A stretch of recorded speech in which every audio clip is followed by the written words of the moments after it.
Donc pour parler de la thématique de la journée, donc l'an dernier on avait invité des exposants sur différents thèmes qui étaient en rapport avec l'impact de l'IA notamment sur le travail, l'écologie et la politique. Alors cette année, c'est aussi le but, c'est d'avoir des points de vue très différents ou de personnes ayant des expériences différentes par rapport à on a dit l'impact de l'IA sur différents aspects. Il se trouve que cette année, on a un certain nombre de personnes qui vont parler des aspects de souveraineté aussi et de défense ou de politique. Donc je vais introduire Maëlle Génie dans un instant, mais on a d'autres acteurs qui ont aussi des intervenants qui ont à la fois une expérience, comment dire, académique, un background comme vous, qui sont passés par l'université et qui ensuite, à des degrés divers, ont interagi aussi à des niveaux plus élevés avec le gouvernement. Et c'est aussi quelque chose des enjeux qui sont intéressants. Le but de chaque exposé, c'est aussi d'être interactif. Donc Maëlle va vous le dire, mais donc c'est ouvert aux questions. C'est pas un exposé, c'est pas des exposés pour vous juste donner des cours. Le but, c'est d'avoir aussi une discussion, d'avoir une interaction et éventuellement des questions à chaque fois. Très bien, donc je présente maintenant notre premier intervenant, c'est Maëlle Génie. Alors Maëlle Génie, tu as fait en mathématiques le master ici à Paris-Saclay, enfin à l'école normale LEMVA, que vous devez connaître. Donc c'est aussi quelqu'un qui a fait un master académique en sciences des données, apprentissage.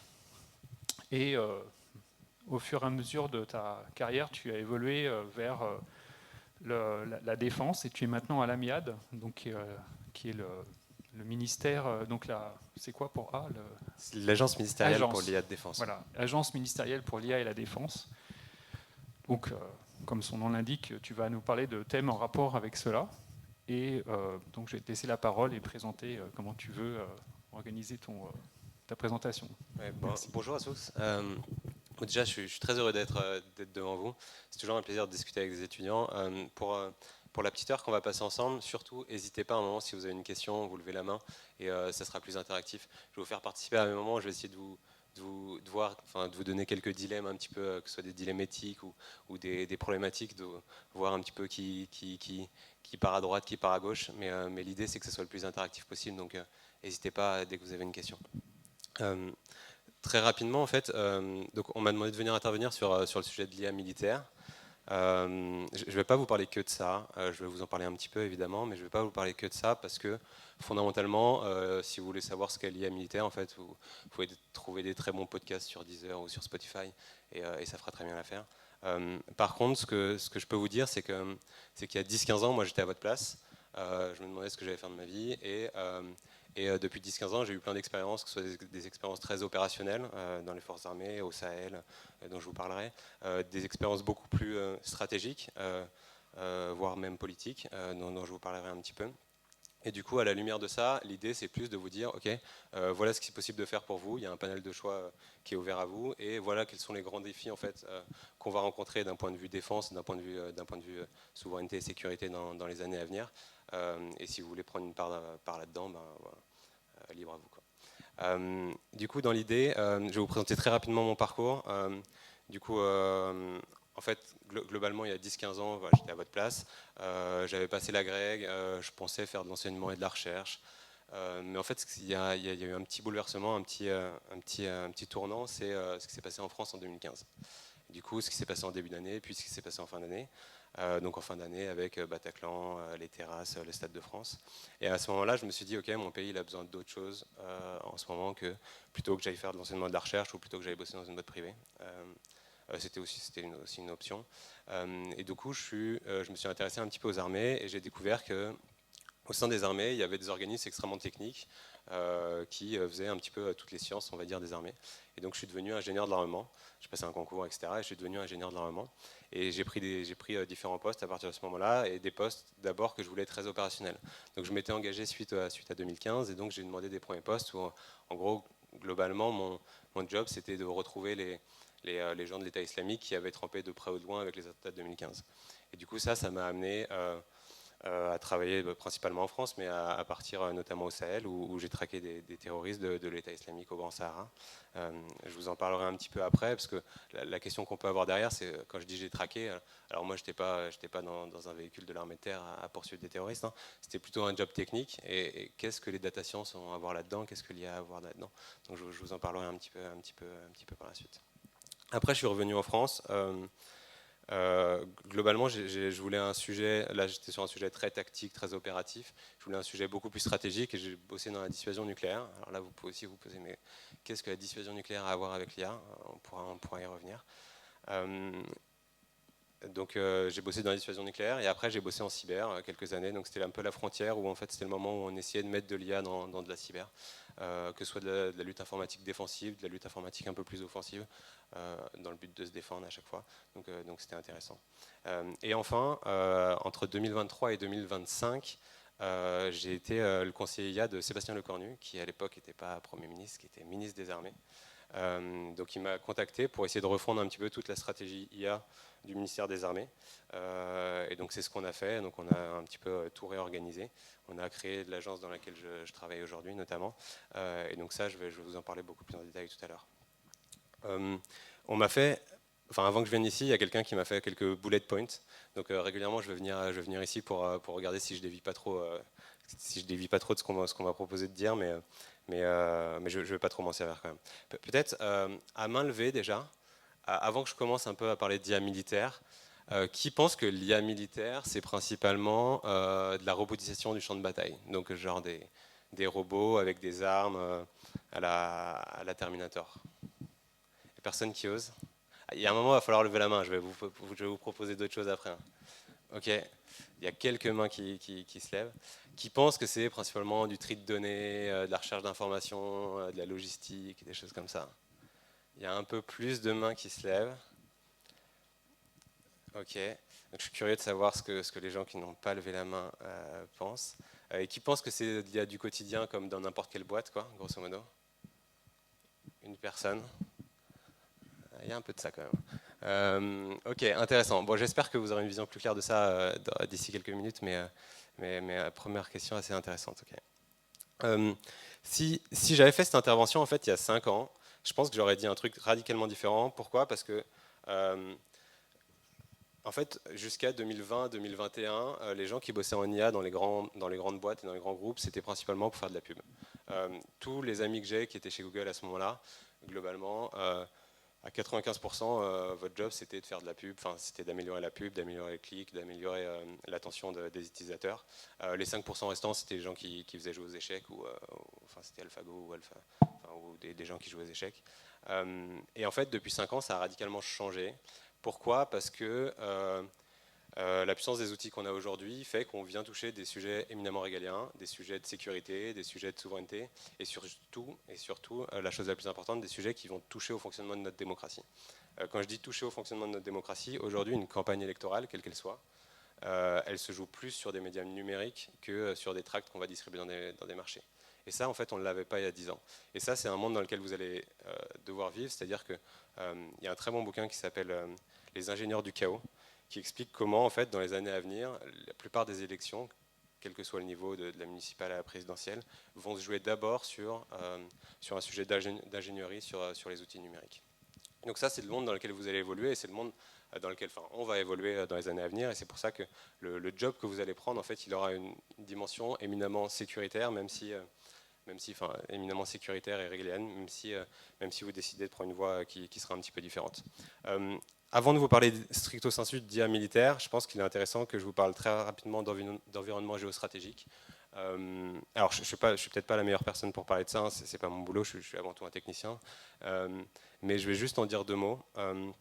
La première chose, c'est que l'Europe, elle s'est bercée d'illusions en fait depuis la chute du mur de Berlin, qu'on vivait dans un environnement de paix et que la paix serait éternelle. Le réveil a été assez brutal.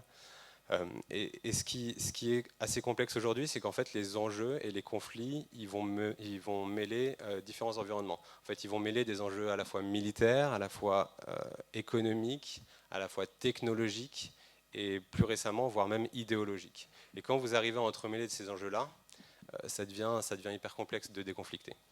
Et donc ça, la plupart des conflits aujourd'hui, et on reviendra, on parlera un petit peu du Groenland, on parlera de tous ces conflits-là, en fait, à chaque fois, c'est pas uniquement un enjeu militaire ou uniquement un enjeu économique. Donc très rapidement, je vais vous parler des deux principaux conflits, on va dire, et des trois grandes puissances, donc Chine, États-Unis, Europe, en quelques mots. Donc les deux principaux conflits, donc je vais vous parler évidemment de l'Ukraine, de l'agression de la Russie vers l'Ukraine. Je ne veux pas vous parler de ce qui se passe sur la guerre, etc. Je serais incapable de le faire correctement, mais je peux vous dire déjà ce qu'on en retient et ce qu'on peut peut-être en tirer d'un point de vue IA militaire. La première chose, c'est que ce qu'on peut en tirer d'un point de vue IA militaire, c'est que c'est la première fois qu'on a un conflit avec un petit peu de la robotisation du champ de bataille. Donc on en parlait un petit peu tout à l'heure. Qu'est-ce qu'on appelle robotisation du champ de bataille? Alors là, c'est très intéressant parce qu'en fait, en Ukraine, c'est pas tellement ce qu'on aurait pu imaginer. C'est pas tellement un robot qui arrive avec une mitrailleuse ou je sais pas, avec un fusil. C'est pas tellement ça. C'est plutôt en fait du soutien et de la logistique. Donc les Ukrainiens notamment, en fait, sont très ingénieux sur ça, et ils ont mis très, très rapidement en place, par exemple, des brancards avec 4 roues en dessous, avec un moteur, pour aller chercher un blessé directement sur le front. Et donc la robotisation du champ de bataille, c'est d'abord comment est-ce qu'on fait pour éviter le risque à l'être humain. C'est-à-dire que pour aller sur le front, vous allez vous à découvert et vous allez devoir aller chercher quelqu'un. Et donc ça, ils utilisent quand même assez massivement la robotisation pour ça. Ils l'utilisent aussi pour tout ce qui est logistique, c'est-à-dire comment est-ce qu'on fait pour aller ravitailler le front, que ce soit en nourriture, que ce soit en munitions, peu importe. Donc ça, si on peut éviter de mettre des êtres humains en péril sur ça, donc c'est assez intéressant. Donc ça, premier grand sujet qu'on voit émerger, en tout cas sur le conflit ukrainien, c'est robotisation du champ de bataille, mais plus sur la logistique et les fonctions de soutien que sur des fonctions de tir, même si on a vu un petit peu aussi. Le deuxième, c'est ce qu'on appelle le C2 dans le langage militaire. Je ne sais pas si quelqu'un sait ce qu'est le C2, mais le C2, c'est ce qu'on appelle le Command and Control. Dans le langage militaire, quand vous menez une opération militaire, la première chose, c'est que vous vous mettez globalement sur une carte, vous regardez où est votre ennemi, où vous êtes, et vous essayez de construire une manœuvre. Vous vous dites, ok, mon ennemi va faire ça, moi je vais passer à droite, je vais passer à gauche. Et ça, c'est des fonctions qui de plus en plus, je ne vais pas dire sont remplacées par l'IA, mais l'IA peut amener beaucoup. L'IA peut imaginer des scénarios, l'IA peut dire, ok, mon ennemi peut fonctionner comme ça. Vous pouvez, vous, imaginer un scénario et demander à une IA, mais face à ce scénario, qu'est-ce que tu ferais? Qu'est-ce que ce scénario implique d'un point de vue logistique, d'un point de vue communication? Est-ce que j'ai besoin de communication avec Starlink? Est-ce que j'ai besoin et donc ça, l'IA aide beaucoup sur ça. Et donc c'est le deuxième gros volet de l'IA, en tout cas qu'on voit dans la guerre en Ukraine, c'est améliorer ce qu'on appelle le command and control, donc améliorer un petit peu toute la stratégie militaire. Et donc ça, j'y reviendrai un petit peu par la suite parce que c'est un volet très intéressant. Peut-être, ouais, juste un dernier mot sur ce qui se passe en Ukraine. La plupart des spécialistes militaires disent que c'est une guerre d'attrition. Donc ce qu'il faut comprendre derrière ça, c'est faut énormément de munitions, faut malheureusement énormément de personnes humaines, donc il y a une attrition importante. Moi, j'aime pas tellement ce terme d'attrition. Moi, je trouve que c'est une guerre d'apprentissage, et c'est la première fois qu'on a une guerre d'apprentissage. Pourquoi c'est une guerre d'apprentissage? Parce que c'est une guerre qui dure, et on s'aperçoit que la réalité d'une semaine n'est pas celle de la semaine suivante. Et il y a une adaptation permanente des deux côtés, à la fois côté russe, côté ukrainien, à ce qui est réalisé. Et donc ça, c'est intéressant pour nous. Pourquoi? Parce que quand on dit qu'il y a une adaptation permanente, quand on parle de matériel militaire, le matériel, vous avez le soft, le hard. Le hard, vous ne pouvez pas l'adapter en une semaine. Enfin, vous n'allez pas changer la voilure de votre drone en 3 semaines. Enfin, ça n'existe pas. Par contre, ce que vous pouvez changer, c'est le soft. Et concrètement, ce qui se passe sur le terrain ukrainien, c'est que toutes les 3 semaines, toutes les 4 semaines, il y a des nouveaux signaux en guerre électronique qui permettent de mieux brouiller ou de moins bien brouiller. Qui se passe. Et donc ça, c'est la première fois qu'on a une sorte de, moi j'aime bien ce terme, guerre d'apprentissage, c'est-à-dire toutes les semaines on apprend quelque chose de nouveau et toutes les semaines on doit s'adapter. Donc voilà pour le conflit russo-ukrainien. Et deuxième conflit dont je voulais un petit peu vous parler, c'est ce qui s'est passé à Gaza, donc Palestine-Israël.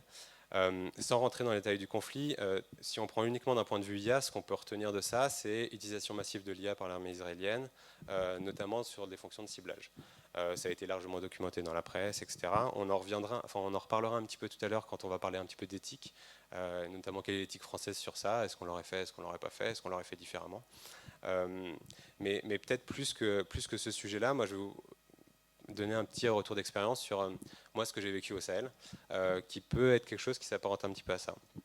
Quand j'étais au Sahel, un de mes jobs, c'était, comme je vous disais, c'était de trouver des terroristes de l'État islamique, donc de l'EIGS, l'État islamique au Grand Sahara. Il y avait une personne qu'on cherchait activement depuis très longtemps. Cette personne, elle s'appelait Mohamed Agalmounir. C'était il y a 8-9 ans, mais je m'en souviens très bien encore. Je passais beaucoup de temps sur son dossier. Et donc cette personne, c'était un des leaders de l'État islamique à ce moment-là. Son petit pseudo, c'était Tinka, donc j'emploierai ce nom pour la suite. Et donc Tinka, en fait, on le cherchait partout, et il y a un moment où on a pensé l'avoir trouvé.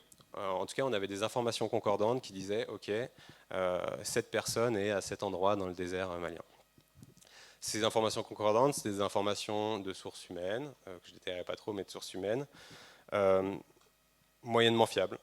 Ce n'était pas quelqu'un qu'on connaissait bien, moyennement fiable. Et on avait des informations, ce qu'on appelle de sources électromagnétiques. Donc, sources électromagnétiques, globalement, c'est les écoutes, quoi. Et pour le dire clairement, en fait, on avait un call, enfin, on avait un appel où la personne en question se présentait comme Tinka.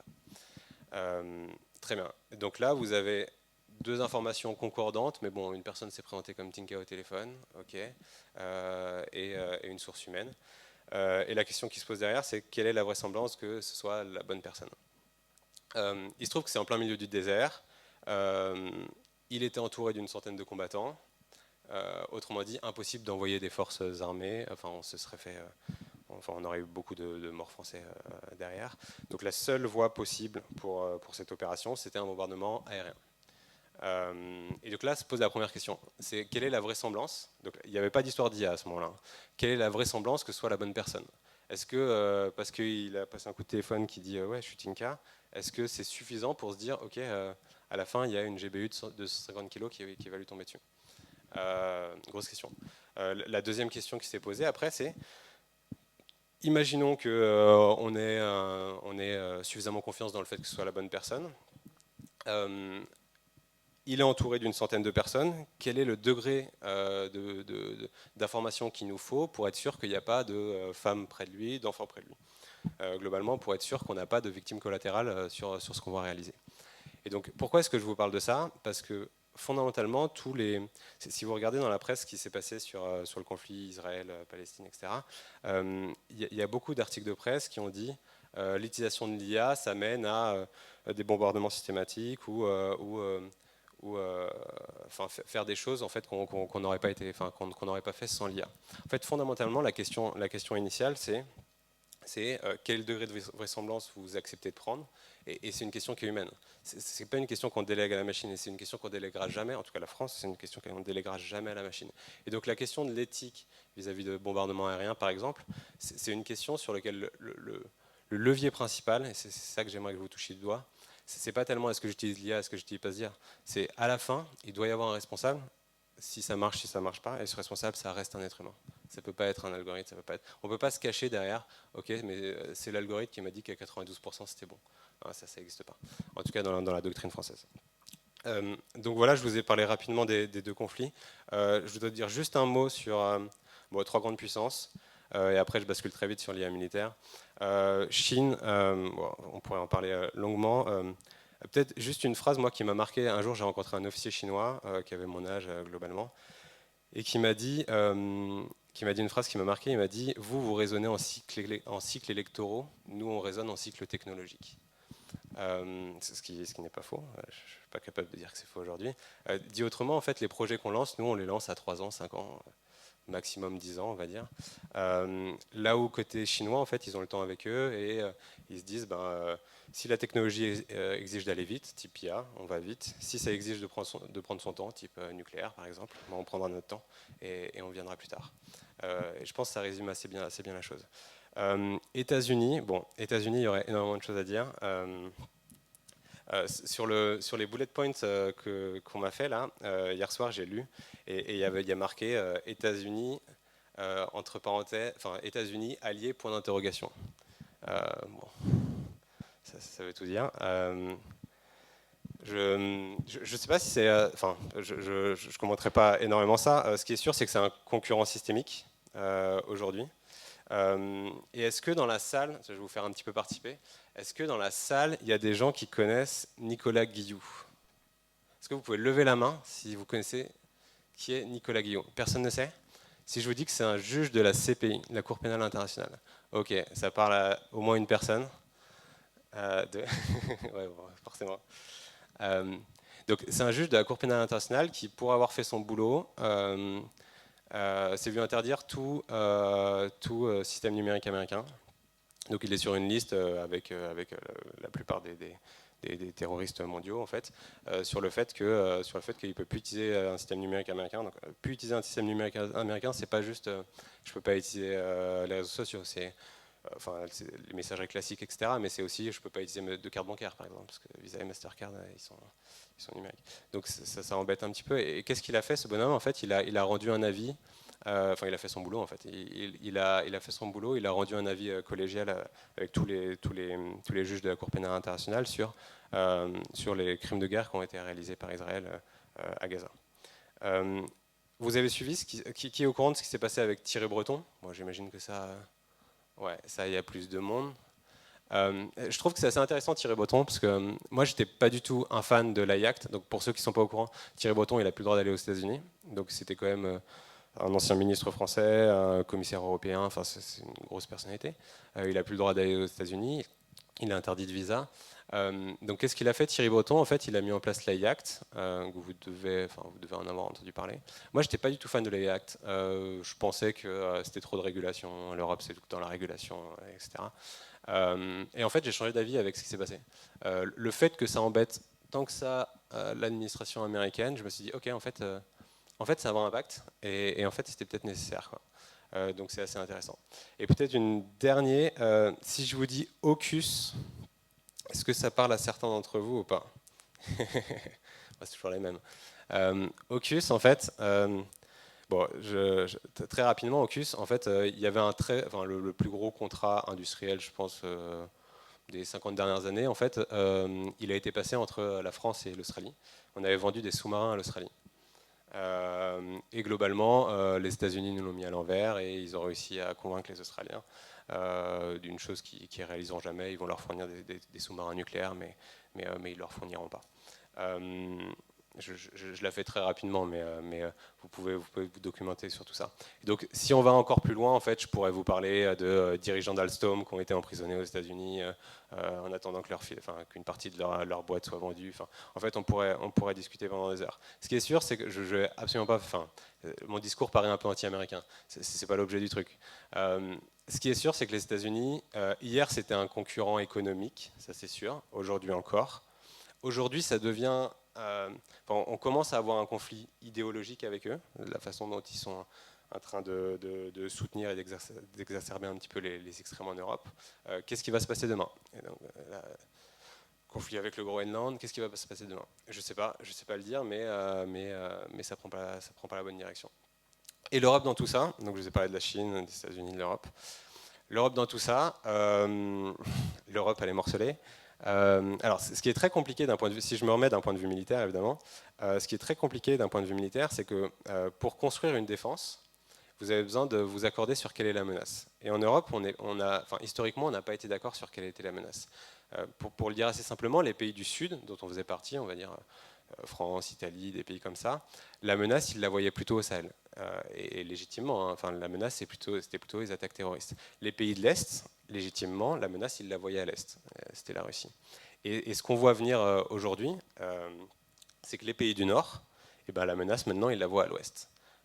Groenland, Islande, donc voilà. Et donc, quand vous n'êtes pas capable de vous accorder sur quelle est la menace, alors les agissements de la Russie en Ukraine ont un petit peu remis de la cohérence dans tout ça, mais quand vous n'êtes pas capable de vous accorder sur quelle est la menace, c'est compliqué de définir une défense commune, une défense européenne. Mais ça, on pourra en reparler plus en détail si vous le souhaitez. Bon, j'ai déjà trop parlé de géopolitique et de géostratégie. C'est pas mon boulot fondamentalement. Je vais vous parler de ce que je connais le mieux, l'IA militaire. Globalement, l'IA militaire, en fait, au ministère des Armées, on l'a défini, et je vais vous parler de cas d'usage, c'est peut-être la chose la plus intéressante pour vous à court terme. L'IA militaire au ministère des Armées, on l'a défini en 3 grands sous-ensembles. Et ces 3 sous-ensembles, le premier, c'est ce qu'on appelle l'IA du quotidien. Alors l'IA du quotidien, en fait, c'est une IA dont on a besoin, mais qui n'est pas du tout spécifique au militaire. Pour vous donner des exemples, en fait, ça va être des sujets RH, des sujets financiers, des sujets de santé. En fait, le ministère des Armées, fondamentalement, en a besoin. Donc, on a plein de projets d'IA sur ces sujets-là. Mais en fait, c'est absolument pas spécifique au ministère des Armées. N'importe quelle boîte, n'importe quelle administration en a besoin. Donc ça, c'est le premier gros volet. Je vais revenir après, je vais essayer de vous donner des exemples de chacun de ces domaines. Donc premier volet, IA du quotidien. Deuxième volet, ce qu'on appelle l'IA des opérations et du renseignement. Donc là, c'est plutôt des IA d'aide à la décision, des choses comme ça, dont je vous parlerai. Et le dernier volet, c'est ce qu'on appelle l'IA embarquée. Alors l'IA embarquée, c'est plutôt l'IA en fait avec des questions de frugalité. C'est plutôt l'IA qu'on va mettre dans des drones, qu'on va mettre dans des satellites, qu'on va mettre dans des frégates ou dans des sous-marins. Donc voilà, mes trois grands domaines, IA du quotidien, IA embarqué et IA des opérations et du renseignement. Je vais vous donner peut-être des petits exemples pour vous modéliser un petit peu ça. Sur l'IA du quotidien, en fait, peut-être un exemple marrant, c'est ce qu'on fait sur les pilotes de chasse. Une formation de pilote de chasse dans les armées, ça dure un peu plus de 3 ans, c'est 12 semaines puis 3 ans. Et à n'importe quel moment dans ces 3 ans, vous pouvez être éjecté de la formation. Vous pouvez être considéré comme inapte et vous finirez pas pilote de chasse. Et si ça arrive au bout de 2 ans et demi, en fait, c'est un drame. C'est un drame déjà pour la personne qui se fait éjecter, parce qu'elle vient de passer 2 ans et demi de sa vie à faire ça et il va falloir faire autre chose. Et c'est un drame pour l'institution, parce que former un pilote de chasse, ça coûte extrêmement cher. Enfin, les heures de vol de Rafale, ça coûte extrêmement cher. Et donc ce qu'on a mis en place, en fait, ce qu'on avait, c'est qu'on avait 20 ans de données de toutes les évaluations de tous les pilotes de chasse qui avaient été formés. Et donc ce qu'on a mis en place, c'est d'essayer de comprendre quelle est la trajectoire qui mène à un échec. Et d'essayer de la détecter le plus tôt possible. Et donc maintenant, à chaque fois qu'il y a des formations de pilotes de chasse, à chaque fois qu'il y a des évaluations, on regarde telle évaluation et on regarde est-ce que ce type de réponse ou ce type d'évaluation d'un candidat a mené in fine vers une trajectoire qui a conduit à un échec. L'idée derrière ça, c'est pas de dire on va remplacer l'évaluation des profs par une évaluation de l'IA. L'idée, c'est d'essayer de détecter au plus tôt, ok, il est en train de rentrer vers une dynamique qui mène à un échec, comment on infléchit cette dynamique le plus tôt possible, avant qu'il soit trop tard. Et donc ça, fondamentalement, en fait, nous on le fait sur nos pilotes de chasse, mais en fait c'est pas tellement un sujet militaire. Enfin, vous pouvez faire la même chose sur des pilotes de ligne, vous pouvez faire la même chose dans l'éducation nationale, pourquoi pas. Donc voilà, donc c'est le type d'exemple. Alors on a évidemment des chatbots type ChatGPT, mais totalement fermés sur le ministère, des choses comme ça. Mais voilà un exemple d'IA du quotidien. Peut-être avant de parler d'IA des opérations, je vais vous parler d'IA embarqué. IA embarqué, ce que je peux vous donner comme exemple, c'est peut-être ce qu'on met dans nos sous-marins, ça c'est intéressant et c'est public. Quand vous êtes dans un sous-marin, bon, y a pas de, quand vous êtes dans un sous-marin, il n'y a pas d'hublot pour voir ce qui se passe à l'extérieur. Et de toute façon, à la profondeur où vous êtes, il fait noir à l'extérieur. Donc la façon évidemment de vous repérer et de regarder ce qu'il y a autour de vous, c'est avec des sonars. Et donc le sujet fondamental quand vous êtes dans un sous-marin, c'est est-ce que je suis capable de caractériser les bruits qui arrivent sur mon sonar? Est-ce que je suis capable de dire, je ne sais pas si les gens ont vu le chant du loup, mais est-ce que je suis capable de dire si le truc que j'entends là, c'est un chant de crevette, c'est une baleine ou si c'est un sous-marin russe? Et vous comprendrez qu'être capable de dire si c'est l'un ou l'autre, en fait, ça peut changer beaucoup de choses sur votre mission.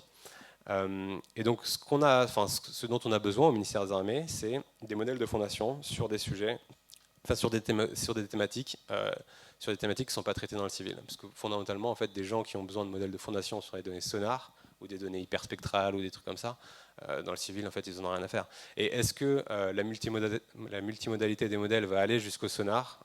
Aujourd'hui, non. Demain, je ne sais pas. J'ai un petit doute. Mais voilà. Donc, au ministère des Armées, on a des équipes qui bossent à créer des modèles de fondation sur des données hyper spécifiques, par exemple des données sonar pour être capable de détecter les sous-marins russes. Et quand je dis qu'on le fait au ministère des Armées, alors on le fait parce que le monde civil n'en a pas forcément besoin, mais on le fait aussi parce qu'il y a une sensibilité absolue. Par exemple, la signature acoustique d'un sous-marin russe, c'est pas un truc qu'on va sortir du ministère des Armées pour mettre sur un calculateur quel qu'il soit, quoi. Donc on a besoin d'avoir des calculateurs qui sont totalement maîtrisés et totalement à notre main pour faire ces trucs-là. Donc ça, c'est le deuxième exemple que je voulais vous donner sur l'IA embarqué. Et peut-être un exemple que je vais vous donner sur l'IA des opérations et du renseignement. Alors, c'est souvent des questions de tri d'image, de data science où on va chercher des informations, on va chercher un petit peu l'aiguille dans la botte de foin. Peut-être ce que je peux vous donner, ça fera un petit peu écho à ce que je racontais tout à l'heure sur planifier des opérations. On travaille beaucoup sur un sujet qui est aujourd'hui, quand vous avez un chef militaire, autour de ce chef militaire, on va dire c'est un général, peu importe, vous avez ce qu'on appelle un état-major. Un état-major, c'est un ensemble d'officiers autour de lui qui vont lui faire des synthèses sur plein de thématiques. Et du coup, vous avez un officier qui va être spécialisé dans les opérations, un qui va être spécialisé dans le renseignement, un qui va être spécialisé dans la logistique, dans les transmissions, etc. Et toutes ces personnes, en fait, sont là pour agréger un tas d'informations et à la fin faire une synthèse au chef militaire qui, lui, va prendre la décision. Et la conviction profonde qu'on a au ministère des Armées, c'est que le chef qui prend la décision, lui, on ne le remplacera pas par l'IA. À la fin, on veut que ce soit une personne humaine qui prenne la décision et qui en assume les conséquences. Par contre, là où on va mettre de l'IA, c'est dans toutes ces fonctions autour de lui. Les fonctions où le job, fondamentalement, c'est de synthétiser, de faire une fiche, de rendre compréhensible un truc. Alors on ne sait pas, aujourd'hui, pour être honnête avec vous, on ne sait pas jusqu'où on veut aller. Aujourd'hui, on n'imagine pas remplacer un état-major par des IA. Par contre, aujourd'hui, de plus en plus, on assiste les états-majors. C'est-à-dire qu'un état-major, peut-être là où hier ça faisait 30 personnes, aujourd'hui ça en fera peut-être plus 20. Par contre, avec des outils d'IA qui vont aider à synthétiser, à faire de la collecte, à faire des choses comme ça. Et donc ça, c'est des projets sur lesquels on bosse, c'est comment est-ce qu'on synthétise des informations pour le présenter au chef de la manière la plus exhaustive et proposer aussi des opportunités au chef. C'est-à-dire que ce n'est pas juste proposer des fiches, c'est-à-dire on va dire une manœuvre possible, c'est celle-là. En fonction des conditions météo, en fonction du terrain, demain, une manœuvre possible, c'est celle-là. Alors aujourd'hui, il y a à la fois des IA qui proposent cette manœuvre et des officiers d'état-major, enfin des êtres humains qui proposent la manœuvre. Demain, ce sera sans doute encore plus imbriqué que cela. Alors j'ai très largement divergé de ce que j'étais censé vous dire ou de ce qu'on m'a dit de vous dire, mais peu importe. Dans l'idée, ouais, peut-être un chiffre à retenir et qui est intéressant, c'est qu'au ministère des Armées, on a fait un recensement de tous les cas d'usage dont on avait besoin. Et on est arrivé à 400 cas d'usage, indépendants les uns des autres. Et sur ces 400 cas d'usage, globalement, il y en a, on va dire, il y en a 60% qui sont dans l'IA du quotidien dont je vous parlais tout à l'heure. Et après, il y a 20% qui sont opérations et IA embarquées.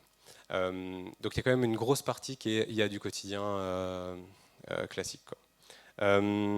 Et peut-être, ah oui, et peut-être chose la plus importante et peut-être qui vous parlera le plus. Comment est-ce qu'on fait? Je vous disais qu'on avait 400 cas d'usage. Enfin, la question évidente, c'est OK, mais enfin, vous ne faites pas les 400. Non, on ne fait pas les 400. Comment vous priorisez et quels sont les sujets qui sont vraiment importants pour le ministère des Armées? Donc en fait, on fonctionne avec un top 1, top 3, top 10, etc. Le top 1 est défini par le ministre avec ses grands subordonnés, etc.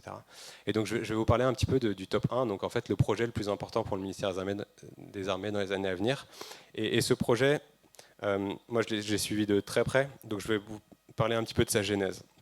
Ce projet, d'abord, je vous dis juste ce que c'est faire une intelligence collective pour des unités robotisées. Et je vous expliquerai un petit peu ce que j'entends derrière ça, mais d'abord je vais vous expliquer sa genèse. Quand j'étais au cabinet du ministre, d'abord, on a monté une agence ministérielle, etc. Et à un moment, la vision, en tout cas, du ministre des Armées, de Sébastien Lecornu, c'était de dire très bien, on a monté le truc, on a les compétences, enfin, on a les talents pour faire ce qu'on veut faire.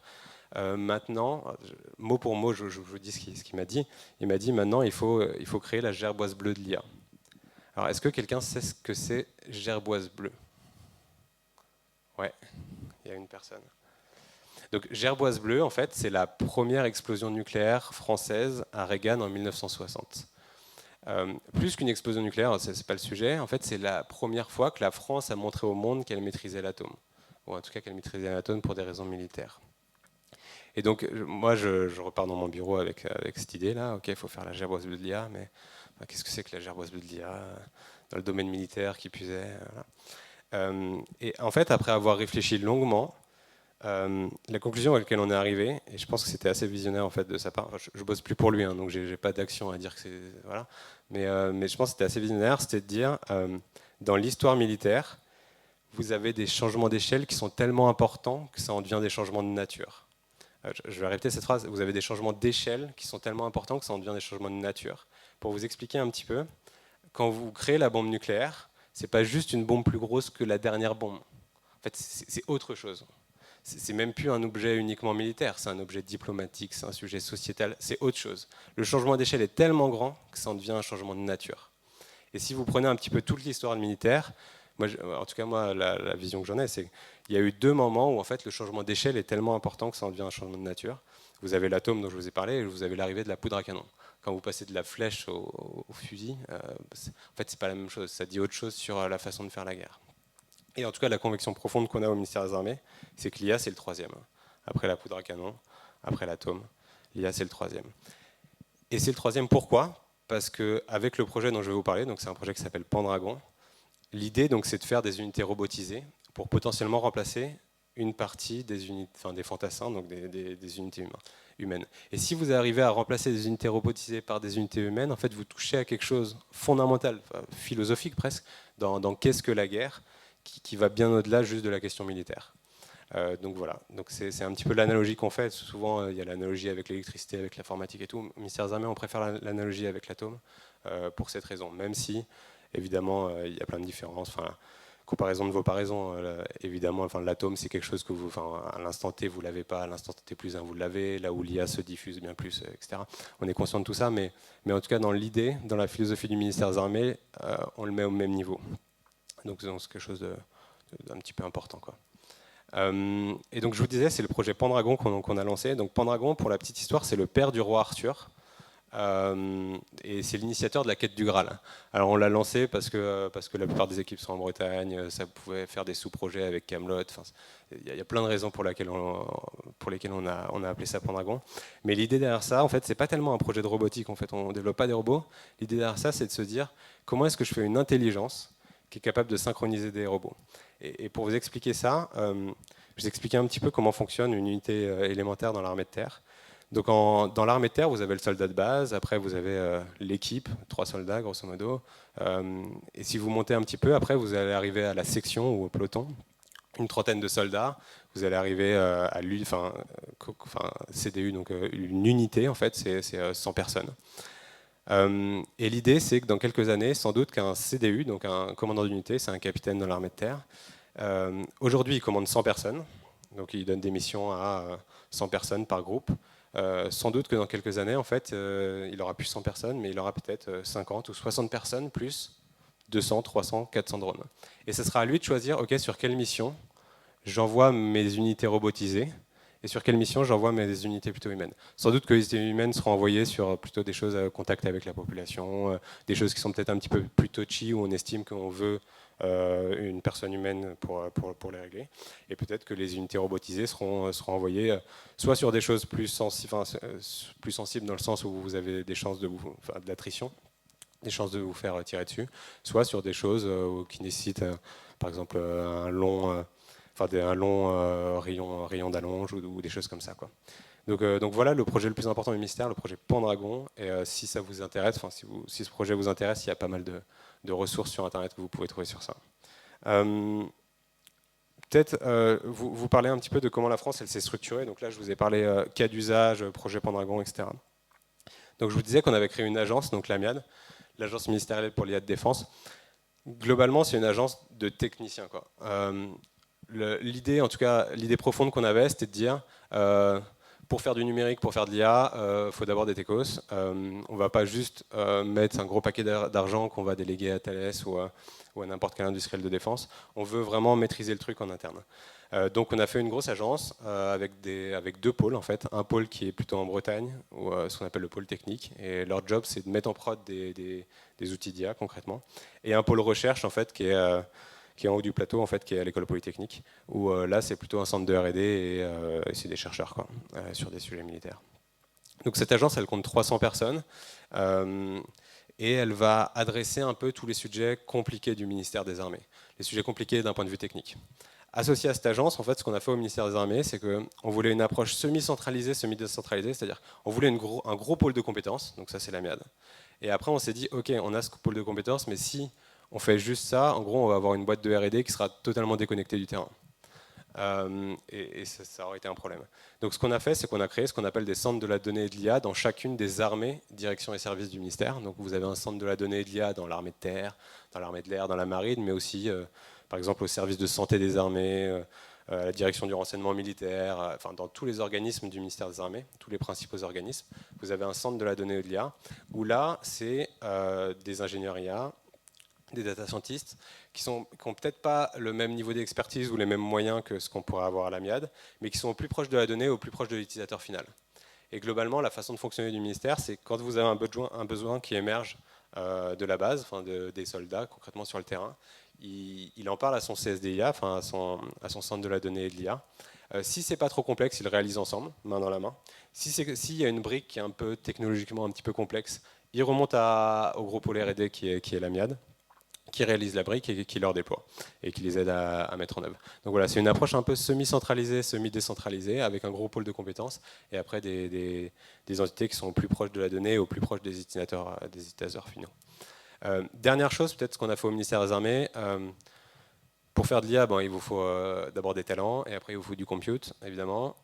Donc en gros, on a mis en place un gros plan calcul avec, enfin, on a plein de capacités de calcul un peu dispersées à droite à gauche, mais pour ceux que ça parlera un petit peu dans la salle, on a une capacité par exemple au Mont Valérien de un peu plus de 1000 B200, ce qui est quand même très gros. Enfin, c'est quasiment l'équivalent de Jersey, quoi.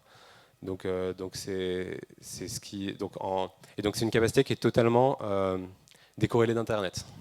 C'est évidemment pour traiter des sujets hyper touchy, donc totalement décorrélé d'Internet. C'est le calculateur classifié qui fait de l'IA qui est le plus gros en Europe. Il y en a 2 plus gros à notre connaissance, un en Chine et un aux États-Unis. Mais c'est le troisième. Et après, on a plein de capacités de calcul dont on a besoin un petit peu au plus proche des utilisateurs finaux, à droite à gauche dans le ministère. Des questions déjà sur cette partie ou pas? Non. Je vais. Ouais. Pour le calcul ou pour tout? Ouais. Ouais. Ouais, c'est une bonne question. Moi, je rencontre régulièrement des homologues. Ce qui est très dur, pour être très honnête, ce qui est très dur, c'est qu'en fait, on a des degrés. Enfin, déjà, on a des approches différentes de l'IA et on a des degrés de maturité très différents sur ces sujets. Donc, ce qu'on a fait aujourd'hui, c'est qu'on avance avec les partenaires qui ont à peu près le même niveau de maturité que nous, principalement UK. Allemagne, ils sont un petit peu à la traîne, mais on essaye de les embarquer. Et quand je dis ils ont des philosophies différentes, c'est que je vais vous donner un exemple. Les États-Unis, bon, sur le papier, ils sont bons en IA. Par contre, ils ont pris une approche où en fait, ils délèguent tout aux GAFAM. C'est-à-dire qu'ils n'ont pas, comme nous, créé une agence qui a les compétences en propre au sein du ministère des Armées. Ils ont dit, OK, j'ai besoin de trucs. OpenAI, développe-moi ça. Meta, développe-moi ça, etc. Et du coup, ça fait qu'ils ont la puissance des GAFAM, mais ils n'ont pas la réactivité qu'on pourrait avoir. Donc c'est des approches qui sont hyper différentes. Donc est-ce qu'on développe un truc à l'échelle européenne? Non, pas à l'échelle européenne. C'est dommage et peut-être qu'il faudrait le faire. Par contre, c'est plus des coopérations bilatérales. Et aujourd'hui, ça marche plutôt bien avec les Britanniques. Ça marche très bien avec Singapour. Bon, c'est pas européen, mais ça marche très bien avec Singapour. Espagne, Allemagne, peut-être un peu plus à la traîne, mais on aimerait. Voilà. Ouais, vas-y. En fait, ça dépend. Ouais, donc la question, c'est les modèles que vous utilisez, est-ce que vous les entraînez de A à Z ou est-ce que vous prenez des trucs sur étagère? En fait, ça dépend. En fait, quand je vous parlais tout à l'heure d'IA du quotidien, IA des opérations et IA de renseignement, l'AMIAD, elle bosse pas sur l'IA du quotidien. Pourquoi? Parce que fondamentalement, le domaine civil va le faire. Et donc, on prendra des briques sur étagère et on essaiera d'aider des boîtes françaises qui le font en les finançant. Et après, en fait, est-ce qu'on prend des modèles sur étagère? Évidemment. Ne serait-ce que pour les évaluer, comprendre quel est l'état de l'art. On prend plus du Mistral que du DeepSeek, quoi.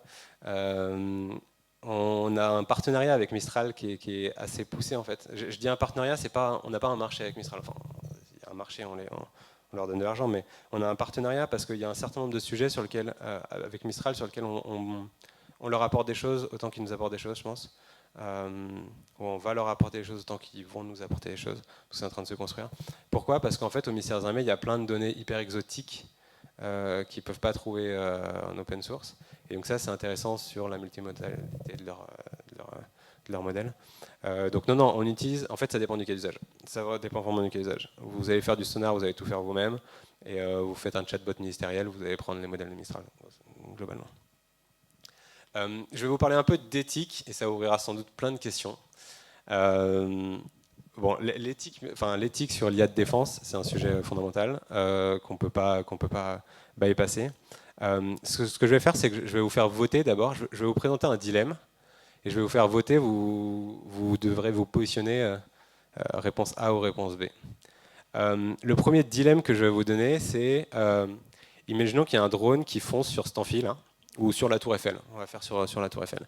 Il y a un drone armé d'une puissance étrangère qui fonce sur la Tour Eiffel.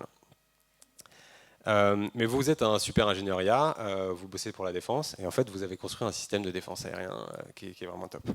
Par contre, la doctrine française, et donc ça c'est la réalité, hein, la doctrine française, c'est toujours laisser un homme dans la boucle. C'est les mot pour mot, c'est ça, toujours laisser un homme dans la boucle. Donc comment ça s'est matérialisé dans le système que vous avez créé? Concrètement, quand il y a un missile qui arrive, il y a une sorte d'écran avec un opérateur derrière qui dit « Ok, j'envoie l'intercepteur ». Donc j'appuie sur le bouton, j'envoie l'intercepteur. Donc il y a un drone qui arrive sur la Tour Eiffel, on le voit arriver, le mec appuie sur le bouton et c'est bon, c'est nickel.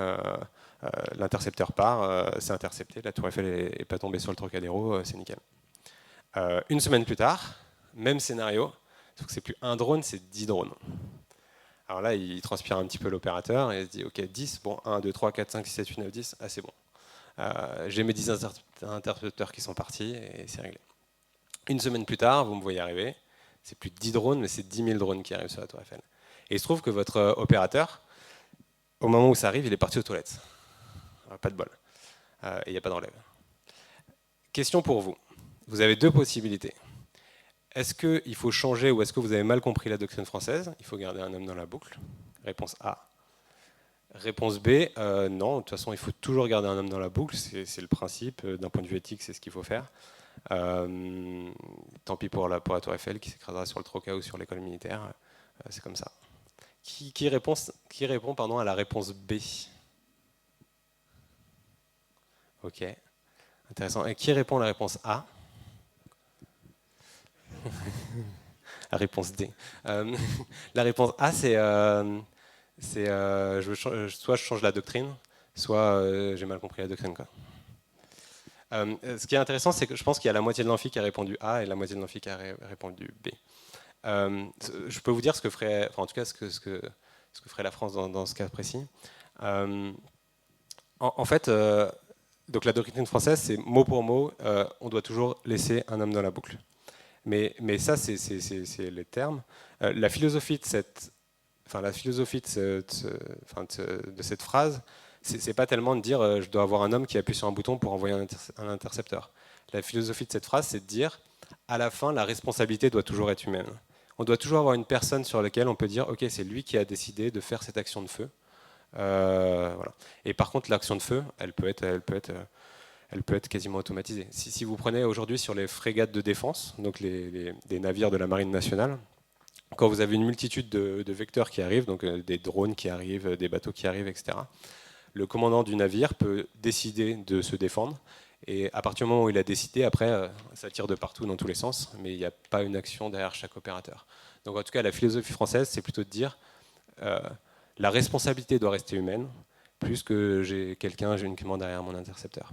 Je vais vous poser un deuxième dilemme qui pour moi, est plus complexe que celui que vous venez d'avoir. C'est le dilemme souveraineté versus efficacité ou efficience. Imaginons que vous êtes un super ingénieur IA, et un peu sur la même thématique, vous devez concevoir des systèmes de détection de drones qui arrivent sur la Tour Eiffel, on va dire. Et vous faites un super système en fait qui est fiable à 92%. Donc vous êtes content, voilà. Arrive sur le marché un système américain. Donc votre système, vous le connaissez par cœur, hein. Vous connaissez chaque ligne de code que vous avez fait, etc. Arrive sur le marché un système américain qui est fiable à 98%. 6% de plus. Beaucoup 6%. Par contre, c'est une boîte noire. Vous ne savez pas ce qu'il y a dedans. Vous êtes juste capable d'évaluer les outputs, donc 98% d'efficacité. Vous devez mettre en place le système pour, je ne vais pas dire les Jeux Olympiques parce qu'ils sont passés, mais vous devez mettre en place le système à Paris. Lequel vous choisissez? Réponse A, vous choisissez le vôtre à 92% de réussite. Réponse B, vous choisissez le système américain que vous ne maîtrisez pas à 98%. Qui vote pour la réponse A? Quasiment tout le monde. Qui vote pour la réponse B? Il y a quand même quelques personnes. Ok. En fait, pour éclairer un petit peu ce dilemme, Donc, ce que ferait la France, elle ferait la réponse A. Pour éclairer un petit peu ça, et pourquoi elle ferait la réponse A, je vais vous parler un petit peu d'un truc qui existe. Ça s'appelle, au ministère des Armées, en fait, on a créé un truc qui s'appelle le Comité d'éthique pour la défense. C'est quelque chose qu'on n'a pas créé au sein du ministère des Armées, c'est une entité qui est à l'extérieur du ministère des Armées et qui est en aucun cas rattaché de près ou de loin organiquement au ministère des Armées. C'est-à-dire que le chef du comité d'éthique pour la défense n'est pas rattaché au ministère des Armées. Et dans ce comité d'éthique pour la défense, il y a à la fois des militaires qui sont affectés temporairement en dehors du ministère des Armées, mais il y a aussi des philosophes, des entrepreneurs, des gens de la société civile, il y a plein de personnes. Et ce comité d'éthique pour la défense, en fait, comment il fonctionne? Tous les ans, le ministre des Armées demande à ce comité de travailler pendant 1 an sur un sujet. Donc il a été créé par Florence Parly en 2020. Et donc depuis 2020, tous les ans, ils bossent pendant 1 an sur un sujet. Et depuis 2020, en fait, à 2 reprises, ils ont bossé sur l'IA militaire. Donc la première fois, c'était en 2021. Ils ont bossé sur ce qu'on appelle les SALA, donc c'est des systèmes d'armes létaux autonomes. Et la deuxième fois, donc c'était en 2025, c'était l'année dernière. Et j'ai participé à la demande qui bosse sur ce sujet. C'était, je vais vous donner le terme exact d'ailleurs, c'était l'usage des technologies d'IA par les forces armées. Les rapports de ce comité d'éthique, ils sont publics, donc tout le monde peut les consulter, ils sont mis sur Internet. Et ils ne sont pas checkés par le ministère avant. Ça, pour le coup, je peux vous le confirmer.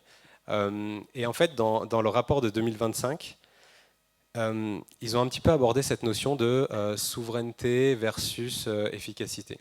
Et qu'est-ce qu'ils ont dit dans ce rapport? Un truc qui était, je ne m'attendais pas à ça, mais ils ont dit être éthique, c'est d'abord être souverain.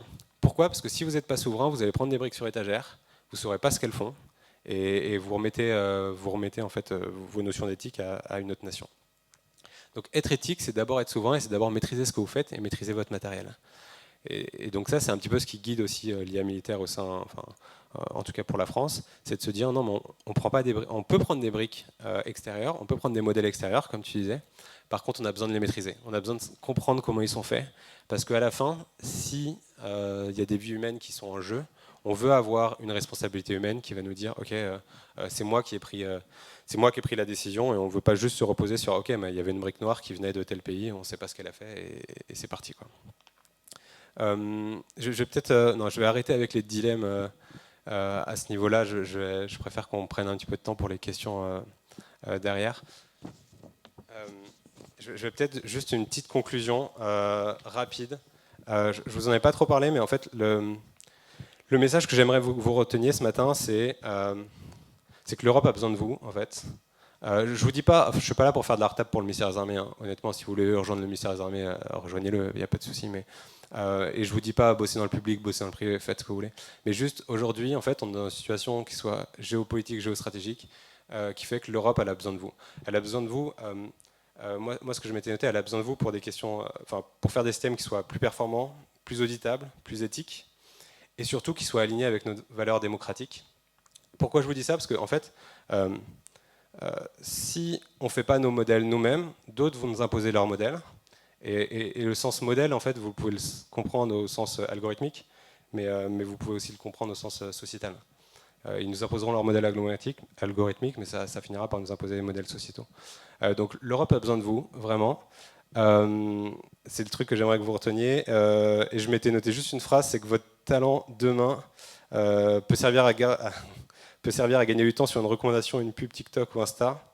Il peut aussi vous servir à sauver des vies et à protéger nos démocraties, que ce soit dans le public ou dans le privé, dans les armées ou dans le monde civil. Restez en Europe, s'il vous plaît. L'Europe a besoin de vous. Voilà, c'est tout pour moi et je suis prêt à prendre toutes vos questions. Merci Maël. Je peux applaudir. Je pense qu'on a le temps pour 5-10 minutes de questions, donc n'hésitez pas à prendre la parole. Je fais passer le micro, c'est mieux de parler dans le micro. Tout d'abord, merci pour ce talk qui était vraiment très intéressant. J'avais une question. Quelle est la place de ton agence par rapport à la cyberarmée, si ça existe encore, parce que je me souviens qu'à l'époque on parlait de la cyberarmée, par rapport aussi aux renseignements généraux. Et j'avais une autre question. Tu as parlé du film Le Changelou, et je me posais la question, est-ce que tu penses que ce genre de scénario, pourrait arriver justement si on part sur une numérisation aussi importante des systèmes armés? Voilà, et j'en avais une troisième aussi. Il C'était- faudra me rappeler la première à la fin, par contre. Pas de souci. Ouais. Et la troisième, c'était, tu as vraiment différencié les unités armées totalement robotiques et les unités humaines. Est-ce que vous avez pas, enfin, est-ce que vous imaginez pas des unités hybrides avec par exemple, des fantassins, comme tu as dit, je crois le terme, qui seraient, je sais pas, avec des systèmes Ah, ok. par exemple des lunettes connectées, Soldat augmenté, quoi. ouais, des exosquelettes, ce genre de choses. Enfin, c'est des choses qu'on a entendu parler pendant des années et je voulais savoir est-ce que c'est des choses auxquelles vous pensez et est-ce que c'était une réalité ou pas. Donc du coup, les trois questions, je te refais un... Pour l'instant, je les ai, je te demanderai Ok, juste c'est après. Bon, la première, cyberarmée, renseignements généraux et tout. Donc, la France n'a pas d'armée cyber, et n'en a jamais eu, contrairement à l'Allemagne, par exemple. Par contre, elle a ce qu'on appelle le ComCyber, donc c'est le commandement de la cyberdéfense, donc c'est un commandement, c'est pas une armée. Tu vois, des armées, il n'y en a que trois. Il y a l'armée de terre, l'armée de l'air et de l'espace. D'ailleurs, l'espace a été incorporé récemment, et la marine. Donc, on n'a pas d'armée cyber. Par contre, ce qui est sûr, c'est que les problématiques cyber vont de plus en plus être intriquées avec les problématiques IA. En fait, on dit toujours qu'il y a l'IA pour la cyber et la cyber pour l'IA. C'est un peu les deux volets. Donc, mon agence, en fait, elle a une vocation absolument interministérielle. C'est-à-dire qu'on n'a pas été. Mon agence, elle est rattachée au ministre des Armées directement. Elle n'a pas été rattachée à une armée spécifiquement. Donc, ça veut dire qu'on doit adresser l'ensemble des problématiques de l'ensemble du ministère des Armées. Donc, on adresse aussi bien des problématiques très armées de terre, comme ce dont on a parlé sur le champ de bataille et tout, que des problématiques de sous-marins dont on a parlé, que des problématiques de pilotes de chasse, que des problématiques cyber. Donc, en fait, il y a énormément. Et pour être honnête avec toi, je pense qu'il y a au moins 30% des projets sur lesquels, enfin 30% des ressources de mon agence qui bossent sur des projets cyber. Donc ouais, on le traite assez massivement, le sujet cyber. Et après, tu parles, donc renseignements généraux, je crois que c'est un terme qui n'existe plus trop, mais, et puis en plus ça désigne un terme du ministère de l'Intérieur. Donc maintenant, c'est plutôt on parlerait plutôt de la DGSI côté ministère de l'Intérieur. Donc la DGSI, c'est la Direction Générale de la Sécurité Intérieure. Donc en France, en fait, il y a plein de services de renseignement différents. Et c'est organisé en cercles concentriques. Donc il y a ce qu'on appelle les services du premier cercle, les services du deuxième cercle. Et les services du premier cercle, en fait, il y en a 6 que je vais te citer. Le premier et le plus gros, c'est la DGSE, c'est le renseignement extérieur français. Et la DGSE, elle est au sein du ministère des Armées.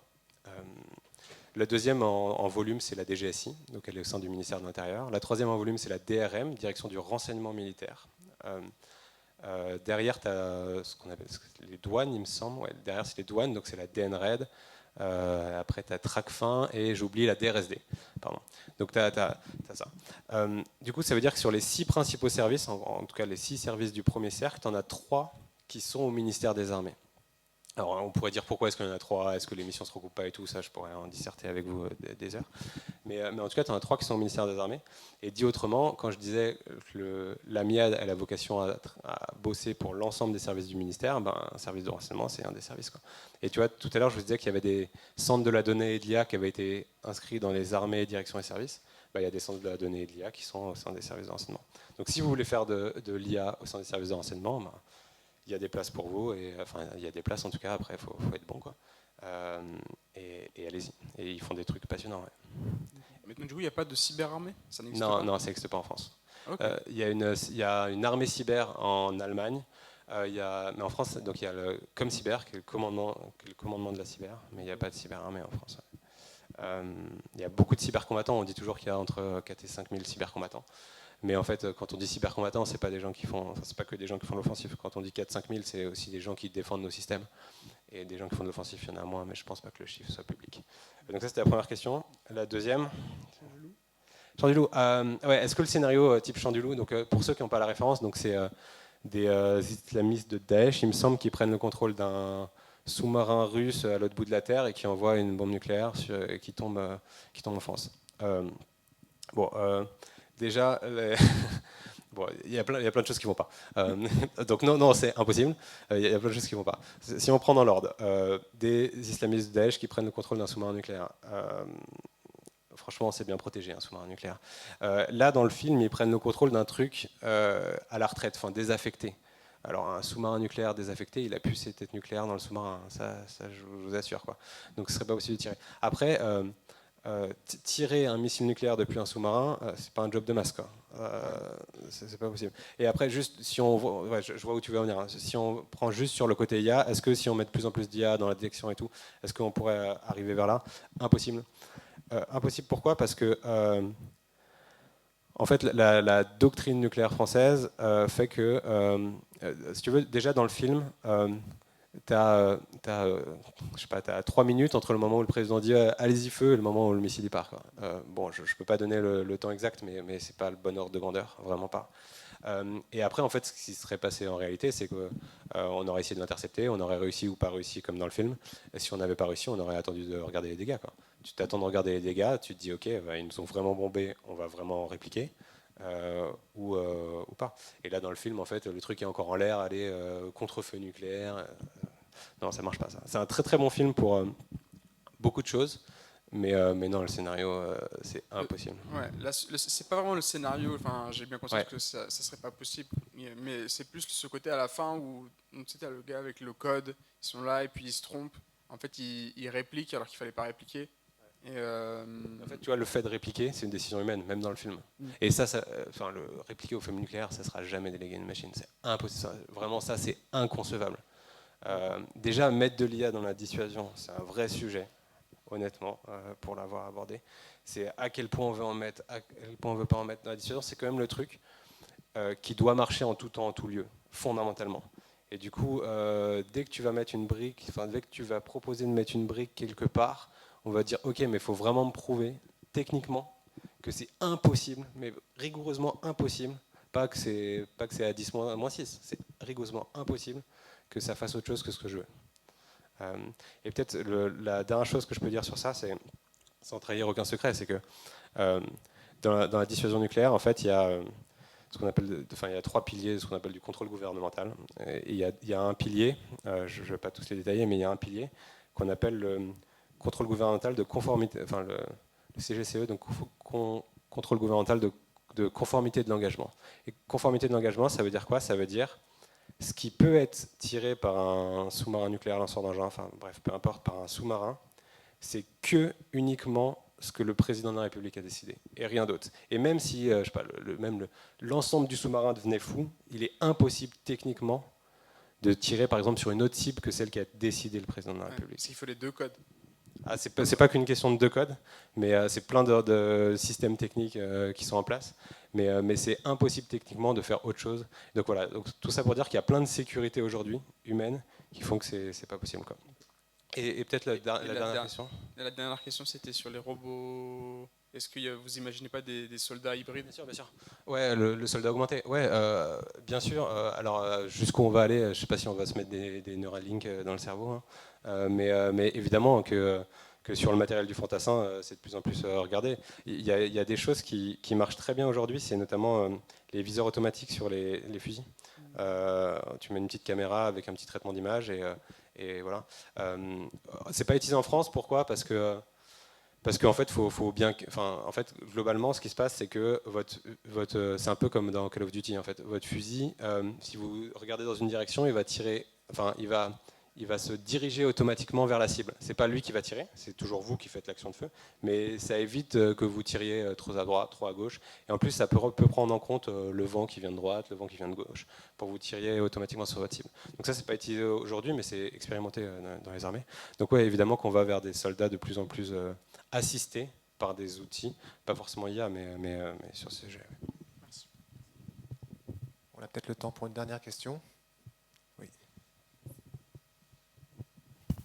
Ma première question, c'est est-ce que vous savez s'il y a d'autres pays qui ont une doctrine différente de la France, à savoir toujours un homme dans la boucle? Et ma deuxième question, c'est est-ce que si on admet qu'il y a toujours qu'on va toujours vers un perfectionnement des IA d'aide à la décision, en fait, quelle serait la plus-value de l'homme dans la boucle si à la fin l'IA si à la fin l'homme suit systématiquement les conseils de l'IA et on admet par exemple que cette IA elle intègre les questions éthiques. Voilà. Ouais. La plus-value, c'est qu'à la fin, si ça marche ou ça ne marche pas, on veut pouvoir dire c'est à cause de lui. Et c'est à cause de lui, c'est une personne.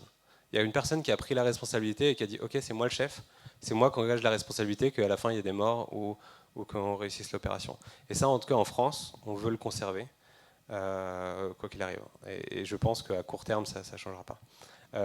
Est-ce que d'autres pays ont des doctrines différentes? Oui, évidemment. Euh, Mais en fait, ce qu'il faut comprendre, en fait, je ne vais pas émettre de jugement de valeur sur ça, parce que ce qu'il faut comprendre, c'est que déjà, l'éthique, c'est pas la morale, c'est très différent, et l'éthique, c'est une notion qui est fondamentalement dépendante du contexte. Dit autrement, l'éthique, je sais pas, en France, en 1950, c'est pas l'éthique d'aujourd'hui, c'est pas l'éthique de 2050. L'éthique de la France aujourd'hui, c'est l'éthique d'un pays relativement en paix, c'est pas l'éthique d'un pays en guerre. Évidemment que les Ukrainiens peuvent et doivent se permettre plus de choses que ce qu'on peut et doit se permettre aujourd'hui. Donc l'éthique, c'est une notion qui dépend fondamentalement du contexte dans lequel vous êtes. Et pour vous donner peut-être un exemple sur ça, à quel point c'est une notion qui est évolutive, moi je me souviens très bien, Florence Parly, ministre des Armées à l'époque, qui disait, alors ça devait être en 2018-2019, quelque chose comme ça, qui disait moi vivante, jamais un drone français ne sera armé. 2 ans plus tard, les drones français étaient armés. Donc, en fait, l'éthique, faut dire, ok, aujourd'hui, au regard du contexte actuel, ça, c'est quelque chose qu'on estime avec notre système de valeurs, fondamentalement en dehors de notre réseau éthique. Et pourquoi je vous dis ça? Parce que c'est intéressant, nous, quand on fait, nous, ingénieurs, quand on fait des systèmes d'IA, c'est-à-dire que ce qu'il faut réguler, c'est pas tellement la recherche sur les systèmes d'IA. Ce qu'il faut réguler, c'est quels usages on en fait. Pourquoi? Parce que si vous régulez la recherche, le jour où votre contexte a changé et que vous avez besoin de quelque chose, ben en fait, vous avez régulé de la recherche il y a 3 ans, donc en fait, vous n'avez pas la brique, quoi. Et donc, en tout cas, la vision du ministère des Armées, c'est ce qu'on dit, c'est que ce qu'on régule fondamentalement, c'est les usages qu'on en fait, et c'est pas tellement la recherche. Et si tu fais le parallèle un petit peu avec la dissuasion nucléaire, etc., heureusement qu'on a fonctionné de cette façon, parce que sinon on n'aurait jamais eu la dissuasion. Voilà. Alors, je voulais juste Ouais, vas-y. rebondir. En fait, ma question, c'était par exemple, si on regardait un changement d'échelle, par exemple, le capitaine de bateau, il dit à l'IA, il prend la décision de dire à l'IA, défends-toi, donc c'est lui le responsable. Et j'avais pensé que là, c'est par exemple le président de la République qui dit, maintenant l'ensemble des armées seront dirigées par l'IA, et donc c'est lui qui prend cette décision. Donc là, c'est un changement d'échelle, mais ça reste un peu le même principe, qu'à la fin, il y a la personne qui décide de déployer ce système, c'est lui qui prend toutes les responsabilités. Ouais. Enfin, tu as bien dilué ta responsabilité quand même. Si toute action est imputable uniquement au chef des armées, donc le président de la République, il n'y a plus de responsabilité individuelle, quoi.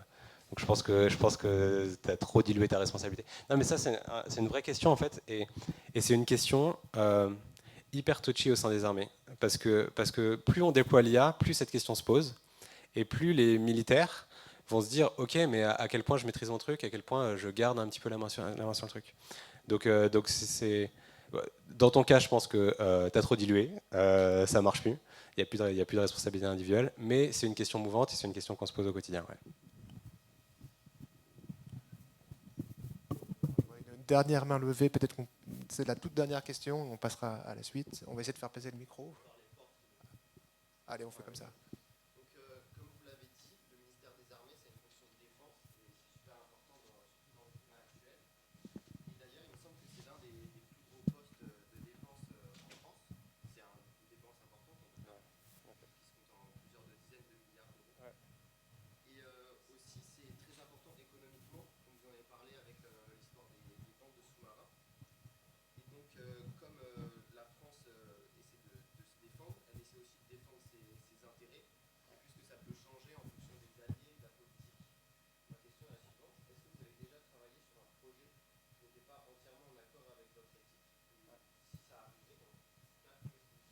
Ouais, non, j'ai jamais bossé sur ça.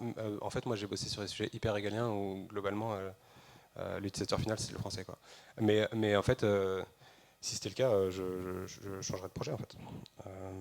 Je dirais, ça, je suis pas hyper à l'aise à bosser avec ça. Est-ce que je peux bosser sur un sujet un petit peu à côté? Mais tu peux me rappeler juste le début de ta question?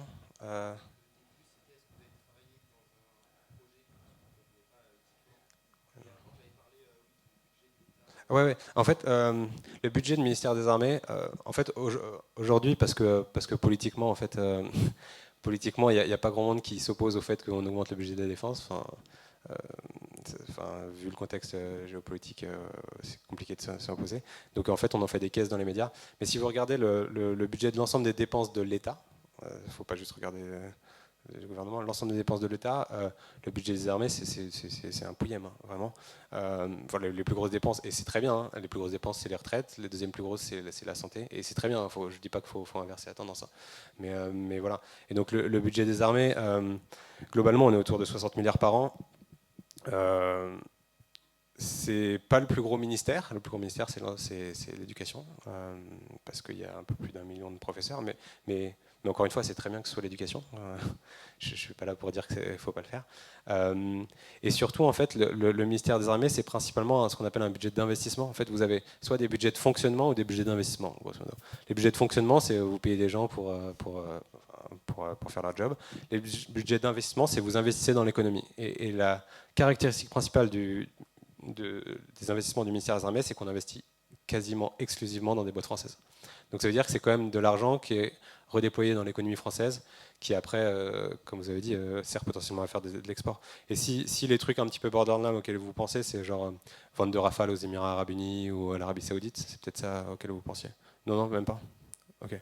Parce que ça, c'est peut-être le seul truc sur lequel on pourrait un peu discuter. Ça, on peut en discuter, là, on va pas prendre plus de temps parce qu'il y a d'autres interventions. On peut en discuter plus tard, mais je pense que c'est très largement acceptable. Très bien, je pense qu'on va s'arrêter là. On peut remercier Amel une nouvelle fois.